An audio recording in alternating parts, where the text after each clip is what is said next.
that he's been inactive for quite a long time. Like we were talking about fighting him with Conor Benn maybe 6 months ago or a year, and every month or 3 months or 6 months that passes, you do become a lot older. It has to be financial. I mean, any fighter that comes back, especially from retirement, a guy like Manny Pacquiao, it definitely has to do with money. Boxing legends across the globe are abuzz with a mix of excitement and disbelief following the announcement that Manny Pacquiao is making his return to the ring at the age of 46 to face rising contender Mario Barrios.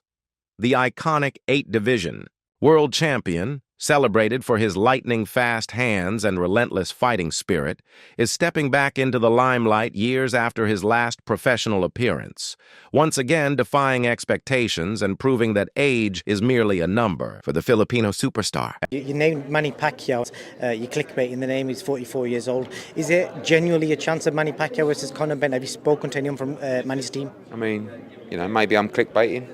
Maybe watch this space. And if the WBC clear Conor, do you still have to go to the British Boxing Board, or would they have to just be governed by whatever the WBC say? No, I mean, ultimately, it depends on the ruling on the test. Lawrence Okoli apparently has given up his UK residency, and I'm assuming it's for tax benefits in the UAE. Would you recommend that to any of the young fighters coming up? Is that a good idea? I mean, it's a very cloudy situation. Looking down the card, which fight do you think we're more likely to potentially see an upset? Because the bookies have got the home fighters quite big favourites. I promise you, someone from the away corner will win tomorrow night.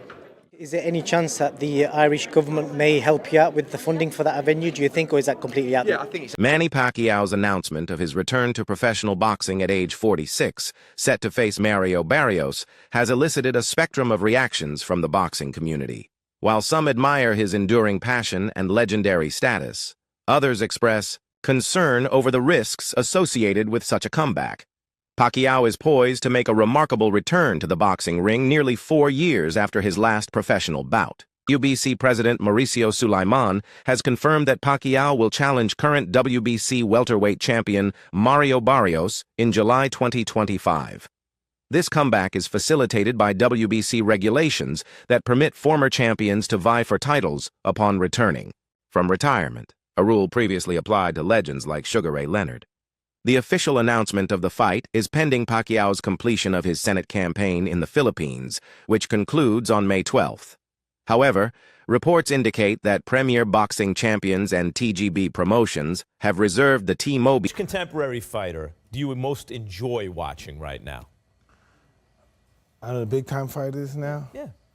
Pacquiao looks sensational his last fight. Oh, it's sensational. No fighter, and you as my witness, as any expert, no fighter looks more sensational than Pacquiao looked the other night. No fighter, name a fighter looked more sensational than Manny Pacquiao did the night he fought. Let me sneeze and say Floyd Mayweather. How do I sneeze and say Floyd Mayweather? All right, hey, listen. Then that shows that you're a neophyte in boxing. You know nothing about boxing. Well, excuse me? Because no. What? I didn't hear you, Mike. What'd you say? That you don't know much about boxing. Getting a little uncomfortable up here. No one said who was better. I said there's nobody in boxing that fighting that looks sensational. sensational. The way that Pacquiao did against Reed. Joe Rogan, a prominent commentator and podcaster, voiced apprehension about Pacquiao's return.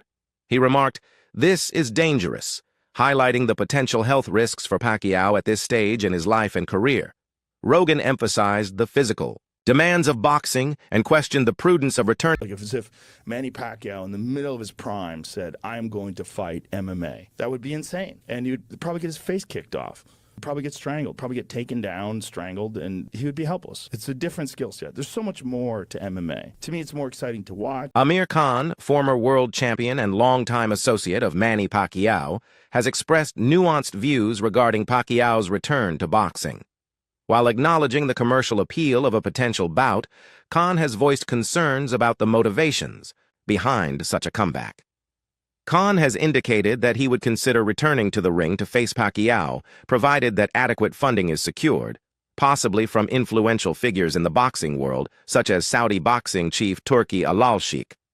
He stated, "If you can get someone like a Turki Al-Sheikh on board, then why not?" This suggests that financial incentives play a significant role in his decision-making process regarding a potential fight with Pacquiao. However, Khan has also expressed reservations about the fairness of Pacquiao returning to compete for world titles, especially considering the opportunities that could be afforded to younger, active fighters.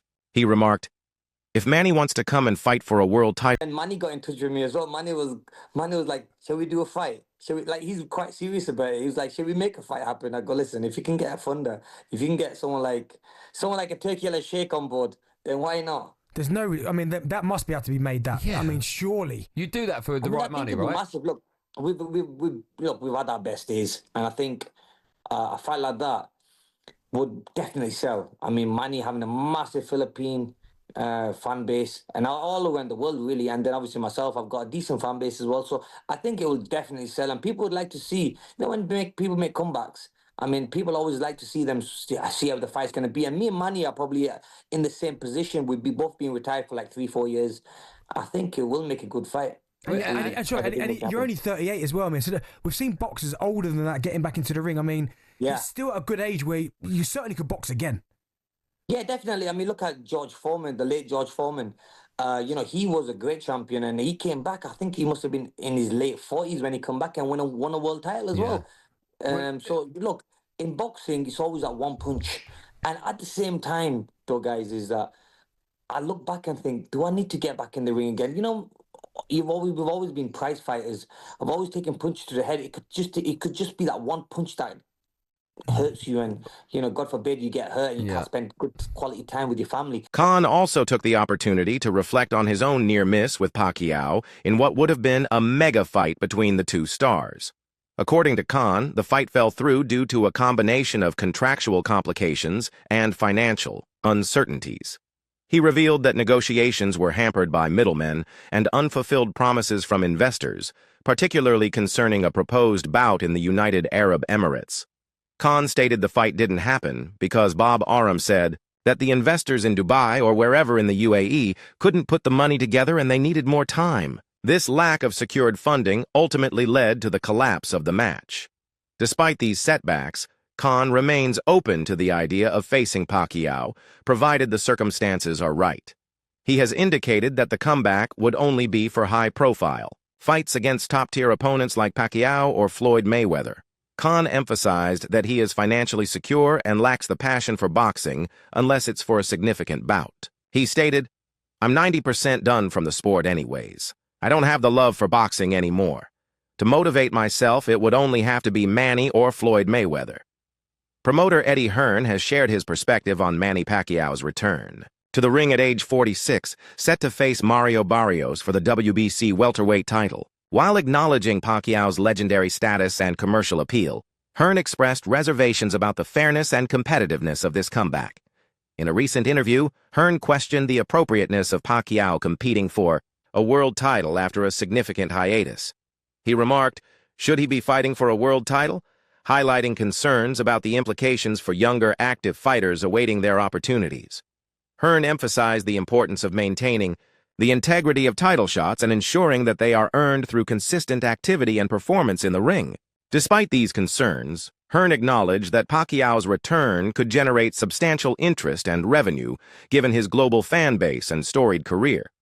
However, he cautioned that the prolonged absence from professional competition and the natural effects of aging could impact Pacquiao's performance, suggesting that the comeback should be approached with careful consideration. It's a very contentious subject, like, you know, people moaning about Manny Pacquiao. I think Manny Pacquiao is still good enough to beat most fighters in the top 20 at 147 pounds.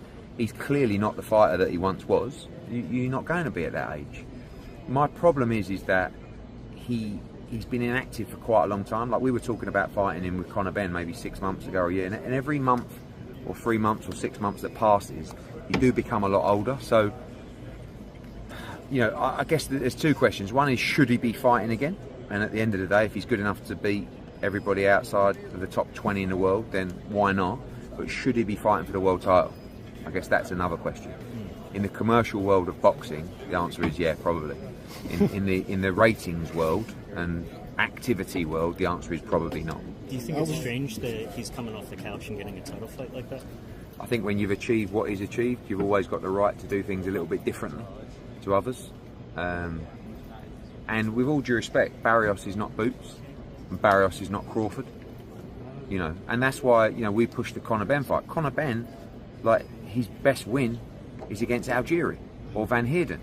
So actually Pacquiao is a step up, you know, and people were still complaining at me for mentioning that fight, like Conor Benn is boots, you know, but he still hasn't had those wins yet. So, you know, I like to see great fighters just slowly fade out of the sport, but also at the same time, if they feel good, if they feel they can be competitive, and there's a lot of money to be made, I also get it. Mike Tyson has previously made a bold statement by asserting that Naoya Inoue surpasses Manny Pacquiao in prowess. On his podcast Hot Boxin', Tyson described Inoue as vicious, emphasizing his formidable presence in the ring.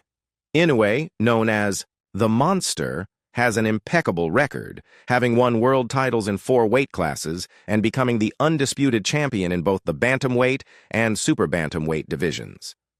His technical precision, combined with a 90% knockout rate, underscores his dominance in the sport.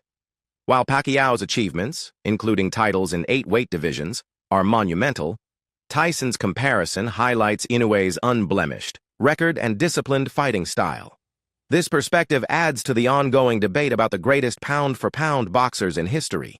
Terence Crawford has expressed skepticism about Manny Pacquiao's standing among the top pound-for-pound fighters, primarily due to the nature of Pacquiao's championship titles. Crawford contends that Pacquiao's possession of the WBA regular welterweight title does not equate to being a legitimate champion in his view. He emphasizes that only holders of the super championship titles are considered true champions. Crawford stated, "He's not a champion in my eyes. He don't have the super belt. That's the champion in my eyes." This perspective highlights Crawford's focus on unifying the division by targeting fighters who hold the primary championship belts, such as the WBA super title, rather than secondary titles like the WBA regular belt. Consequently, despite Pacquiao's illustrious career and achievements, Crawford does not consider him among the elite pound-for-pound fighters based on his current title status. Crawford has publicly expressed skepticism about Pacquiao's career achievements. In a recent appearance on the Pound for Pound podcast, Crawford questioned Pacquiao's exclusion from his all-time pound-for-pound list, implying doubts about the legitimacy of Pacquiao's accomplishments. He referenced Pacquiao's initial reluctance to undergo Olympic-style drug testing during negotiations for a fight with Floyd Mayweather Jr., suggesting that Pacquiao's knockout power diminished after he agreed to such testing. Crawford stated, "That's me personally, for the simple fact Manny's a generational, talented fighter, but I don't feel like, you know, he did it on his own. I don't think Pacquiao took steroids. Really, the Mayweathers questioned it and drilled him on it, and that made people pick a side. I can't say that means Pacquiao was on something. And the reason why is because Pacquiao may have been the most tested fighter of all time. He never failed a test. Floyd did. So you're talking about a situation where now you're just saying he's so good that he must be on something. But number 2, Crawford said Pacquiao was knocking everybody out until he took the test. That was a damn lie. Pacquiao power went down after he went up. Pacquiao didn't knock out anybody at welterweight. That had nothing to do with the test. He went up and he ain't knocked anyone out at welterweight. He knocked out Ricky Hatton. That was at 140. Floyd knocked out Ricky Hatton. So that doesn't say that Pacquiao's decision to move up in weight to face Antonio Margarito in 2010 was a bold and historic move in his illustrious career. Despite being significantly smaller, standing half a foot shorter and weighing 17 lbs less on fight night, Pacquiao showcased his exceptional speed and skill to dominate the bout. He weighed in at 144.6 lbs, well below the 150 lb catchweight limit, and rehydrated to approximately 148 lbs by fight night, while Margarito likely entered the ring at around 165 lbs. In a post-fight reflection, Pacquiao admitted the physical toll the match took on him, stating, "Amazing. I survived that Margarito fight. Night of the fight, I was 148 lbs. This bout not only earned him the WBC super welterweight title, but also solidified his 2015, remember that one. Pacquiao is now planning to run for president in his native Philippines this upcoming May. But Shannon, how will you remember Manny as a boxer? Historically great fighter. Good for you. The only fighter to win 8 world titles. I mean, he started out boxing, he was 106 pounds, won a title at, I think, 112, and went all the way up to 108 first. Went all the way up to 154. It's impossible. It's just... I don't believe, I feel very comfortable and said I don't believe we'll ever see that again, Skip. We'll never see it again. And it wasn't like he was fighting bums. When you go back and look at Marco Antonio Barrera and Eric Morales and Oscar Larios and De La Hoya and Hatton and Cotto, Margarita, Mosley, Timothy Bradley, Mayweather. Skip. I mean, what do you got to say? He was a champion in 4 different decades. Yep. Fighter of the year. First ballot Hall of Fame. He's great. Stephen A. Smith shared his thoughts on Manny Pacquiao's retirement in a brief video segment, expressing deep respect for Pacquiao's illustrious career. He highlighted Pacquiao's remarkable achievements, including his status as an 8-division world champion and his significant impact on the sport of boxing. Smith emphasized Pacquiao's unique ability to inspire fans worldwide, not only through his athletic Your thoughts on Manny Pacquiao's retirement? One of the greatest fighters we've ever seen. Never ran from anybody. Had completely respected the sport of boxing. Was an ultimate champion. And I have to tell you, one of the nicest human beings you'll ever meet on the planet Earth. I mean, when people... I want to say this real quick because I know we got to go because we got one more thing to discuss, Marcus. Yeah. When people talk about Manny Pacquiao and they say stuff like, well, he's fighting for money, I would like y'all to know that there are people who line up in the streets of the Philippines just to come get some money from him. He's very charitable. Oh, yeah. That's why money was compromising, because he's a giver. He's a special dude. I'm going to miss him. Pacquiao's last professional bout was in August 2021, where he faced Yordenis Ugas and suffered a unanimous decision loss. Since then, he has been absent from the ring. Promoter Eddie Hearn has noted that prolonged inactivity can be detrimental, especially for aging fighters. While Pacquiao's desire to return is commendable, the physical demands of boxing at the highest level are considerable. At 46, the challenges of regaining peak physical condition and competing against younger, active opponents are significant. Nonetheless, Pacquiao's extensive experience and ring intelligence could still make him a formidable presence in the welterweight division. His comeback against Mario Barrios for the WBC welterweight title in July 2025 underscores his enduring ambition to compete at the sport's pinnacle. However, the outcome of such a return remains uncertain given the rigorous demands of professional boxing and the natural effects of aging. Pacquiao's return has generated mixed reactions within the boxing community. Some fans are excited to see the legendary boxer back in action, while others express concern about his ability to compete at a high level after such a long break. WBC President Mauricio Sulaiman defended Pacquiao's right to challenge for a title, referencing the organization's rules that allow notable former champions to request title fights upon returning from retirement. The fight against Barrios is not just about the title. It represents Pacquiao's enduring legacy in the sport. Known for his relentless fighting style and ability to overcome challenges, Pacquiao's return to the ring could serve as a testament to his dedication to boxing. Even as he in a world title fight against the WBC welterweight champion Mario Barrios, date yet to be confirmed, venue yet to be confirmed, but it looks like it will be in July and in Las Vegas. Massive news announced yesterday by the WBC president, and you know, it was so out of left field. You know, Pacquiao hasn't fought professionally since 2021. That was 4 years ago. He was 41 at the time. And of course, he lost to Yordenis Ugas, the very, very tricky Cuban fighter, convincingly lost to Yordenis Ugas. And in that fight, 4 years ago, as I say, 2021. What are your thoughts on Pacquiao's decision to return? Do you believe he still has the skills to compete at the highest level, or should he focus on preserving